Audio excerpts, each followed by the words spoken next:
Morning and good morning to everyone. देखिए, Reliance पर JP Morgan की रिपोर्ट है, काफ़ी बुलिश नज़र आ रहे हैं। वो ओवरवेट की कॉल आ गई उनकी तरफ से। वो कह रहे हैं कि टारगेट प्राइस काफ़ी अच्छा बढ़ाया है, 1995 रुपये प्रति शेयर का टारगेट प्राइस रख दिया है। यानी कि लास्ट ट्रेडिंग प्राइस से अगर आप कंपेयर करें तो करीब करीब 20% का अपसाइड पोटेंशियल जेपी मॉर्गन को नज़र आ रहा है रिलायंस में। क्या अच्छा लग रहा है उनको, तो वो कह रहे हैं कि इस साल में अब तक अगर आप देखें तो आउट परफॉर्मेंस दिखाई है रिलायंस ने, उसके बावजूद अभी भी वैल्यूएशन कंफर्ट है और यहाँ से और अपसाइड पोटेंशियल नज़र आ रहा है। इसके अलावा आप देखें, जियो और रिटेल कारोबार का होल्डिंग कंपनी डिस्काउंट अभी भी काफ़ी ज़्यादा है, ये एक चीज़ वो फ्लैग कर रहे हैं। साथ ही ऑयल टू केमिकल सेगमेंट में आप देखें तो बेहतर मार्जिन उनको नज़र आ रहा है, ये एक पॉजिटिव ट्रिगर है। टैरिफ में जो जियो की हम लगातार चर्चा भी कर रहे थे पिछले कुछ दिनों से, टैरिफ में जो संभावित बढ़ोतरी देखने को मिली उससे कहीं ना कहीं रिलायंस को फ़ायदा होगा और अच्छे रिटेल ग्रोथ से भी रिलायंस को मदद मिलेगी आगे चलकर। तो ये काउंटर आउट परफॉर्मेंस इसमें देखने को मिली है साल में अब तक, और आगे भी अपसाइड पोटेंशियल नज़र आ रहा है, इसलिए काफ़ी बुलिश रिपोर्ट। जेफरीज की रिपोर्ट आई एनबीएफसी स्पेस को लेकर, Q1 रिव्यू उन्होंने बताया है। यहाँ पे उनका मानना है कि Q1 में अगर आप बात करें तो प्रॉफिट आफ्टर टैक्स सभी के थोड़ी धीमे रहे हैं, वहाँ पर थोड़ा मिक्स्ड रिव्यू देखने को मिला है।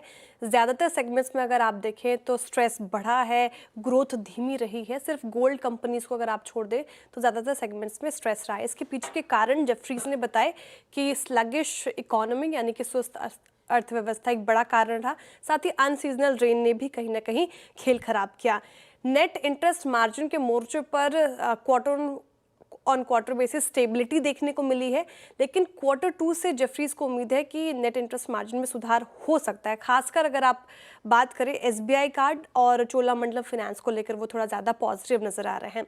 इसके अलावा उनका मानना है कि सेकेंड हाफ से देखें आप तो ग्रोथ स्टेबल होगी, साथ ही क्रेडिट कॉस्ट भी थोड़ा कम होगा, जो कि एक अच्छा ट्रिगर है इस पूरे स्पेस के लिए। लेकिन मॉनसून ने कहीं ना कहीं खेल खराब किया था, उसके बाद अब कैसे इकोनॉमी रिवाइव करेगी उस पर नजरें रहेंगी, साथ ही फेस्टिव में कैसे डिमांड रहती है उस पर भी नजरें बनी रहेंगी, और वो सबसे अहम होगा। जेफरीज ने कुछ टॉपिक्स भी बताए हैं स्पेस से। उनको पसंद आ रहा है बजाज फाइनेंस और श्रीराम हाउसिंग फाइनेंस, यहाँ पर उनका पसंदीदा स्टॉक है। साथ ही मुथूट फाइनेंस को भी वो कह रहे हैं कि एक डिफेंसिव बेट है, तो ये भी रडार पे रख सकते हैं। तो मुथूट फाइनेंस, बजाज फाइनेंस और श्रीराम हाउसिंग फाइनेंस उनके टॉपिक्स में शामिल। अब बजाज फिनसर्व पे भी एक रिपोर्ट आई है और ये भी रिपोर्ट जेफरीज की है। उन्होंने कहा है कि खरीदारी कर सकते हैं, टारगेट प्राइस 2420 रुपये प्रति शेयर का टारगेट प्राइस रख दिया है। उन्होंने कहा है कि बजाज फाइनेंस कम ब्याज दरों से इसको लाभ होता हुआ नजर आएगा। बजाज एलियंस लाइफ इंश्योरेंस, यहाँ पे मुनाफा बढ़ने की पूरी संभावनाएं हैं। बजाज जनरल इंश्योरेंस की बात करें तो मोटर इंश्योरेंस सेगमेंट में अच्छा प्रदर्शन है और प्रीमियम में बढ़ोतरी हो रही है, जो कि एक पॉजिटिव ट्रिगर है। न्यू वेंचर्स की अगर आप बात करें तो म्यूचुअल फंड, साथ ही हेल्थ केयर, टेक्नोलॉजी वेंचर्स में एंट्री से आगे चलकर अच्छी ग्रोथ की संभावनाएं उनको नज़र आ सकती है। साथ ही एलियंस की एग्जिट और जियो फाइनेंशियल सर्विस की एंट्री से उनको लिमिटेड इम्पैक्ट देखने को मिल रहा है। और कोर अर्निंग्स की उन्होंने बात की, यहाँ पर 22% की कैगर से बढ़ने की उम्मीद है, तो आगे चलकर बजाज फिनसर्व भी अच्छा प्रदर्शन कर सकता है, इसलिए इसको भी आप रडार पर रखें। ये हो गई एचएसबीसी की रिपोर्ट आई है आईटी स्पेस को लेकर, और उन्होंने कहा कि अमेरिकन कंपनी अगर आप देखें तो वहाँ पे मजबूत प्रदर्शन रहे हैं हाल के सालों में, लेकिन इंडियन आईटी कंपनीज ने कहीं ना कहीं ग्रोथ स्लो दिखाई है, वहाँ पे धीमापन देखने को मिला है। और एचएसबीसी का ऐसा मानना है कि इसके पीछे का बड़ा कारण स्ट्रक्चरल है। और यानी ये क्या होता है, तो कुछ काम जीसीसीज यानी कि ग्लोबल कैपेबिलिटी सेंटर्स की ओर शिफ्ट हो गए हैं, जो कि इंडियन कंपनीज के लिए अच्छा नहीं है। हालांकि इस एचएसबीसी ये भी कह रहे हैं कि ये एक बड़ा कारण सिक्लिकल फैक्टर भी होता है, यानी कि समय के साथ बदलने वाले फैक्टर, उससे भी आईटी स्पेस को फर्क पड़ता है।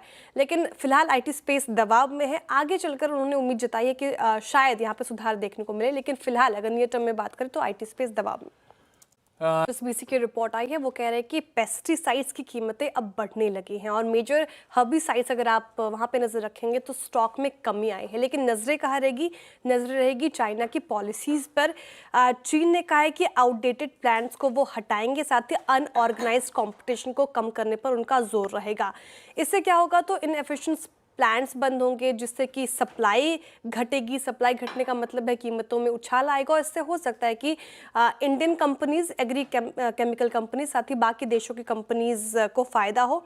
और लेकिन अभी तक चीन ने सिर्फ एक अनाउंसमेंट किया, एचएसबीसी ऐसा कह रहे हैं। कितने प्लान्स बंद होंगे, फिर कितना कंपटीशन कम होगा, ये सब अभी क्लियर नहीं है, लेकिन नजरें यहाँ पे बनी रहेंगी। कुछ पिक्स उन्होंने स्पेस से बताए हैं जहाँ पे खरीदारी की जा सकती है, उस कड़ी में शामिल है यूपीएल, टारगेट प्राइस बढ़ाकर 775 कर दिया है। और धनुका एग्रीटेक भी वो कह रहे हैं यहाँ पे खरीदारी कर सकते हैं 1850 रुपये प्रति शेयर के टारगेट प्राइस। होल्ड की कॉल उन्होंने दी है पीआई इंडस्ट्रीज पर, टारगेट प्राइस 3500 का। बेयर कॉप साइंस को भी वो कह रहे हैं आप होल्ड कीजिए, 5500 तक के टारगेट प्राइस आए हैं। जहां बिकवाली की राय, जो उन काउंटर्स पे वो अंडरवेट है, उनको पसंद नहीं आ रहा, उनमें शामिल है रैलीज इंडिया, टारगेट प्राइस 250 नीचे का। और टाटा केमिकल्स में भी बिकवाली की राय उनकी तरफ से 780 का नीचे का टारगेट प्राइस। लीजिए भाई, सिटी की रिपोर्ट है क्विक सर्विस रेस्टोरेंट्स के ऊपर। ये भी Q1 अब रिव्यू है उनका। वो कह रहे हैं कि Q1 में अगर आप देखें तो डिमांड थोड़ी स्लो रही है। हालांकि कुछ कंपनीज ने सेम स्टोर सेल ग्रोथ और लाइक फॉर लाइक सेल्स अगर आप देखें तो वहाँ पे पॉजिटिव नंबर दिए हैं। और एवरेज डेली सेल्स में सिर्फ डोमिनोज यानी कि जुबिलेंट फूड वर्क्स ने अच्छा प्रदर्शन दिया है, 6% साल दर साल ग्रोथ दिखाई है। तो जुबिलेंट फूड तो आपके रडार पर होना चाहिए। बाकी क्यूएसआर प्लेयर्स की अगर बात करें तो साल दर साल वहाँ पे गिरावट दर्ज हुई है, जो कि 2% से लेके 10% के बीच में रहा। अब सिटी का कहना है कि अगर पॉपाइज ने अच्छा प्रदर्शन दिया और एक्सपोजर्स वहाँ पे देखने को मिले, एक्सपेंशन वहाँ पे देखने को मिले, तो जुबिलेंट फूड की फिर से री रेटिंग हो सकती है। तो जुबिलेंट फूड आपके रडार पर होना चाहिए इस पूरे स्पेस में।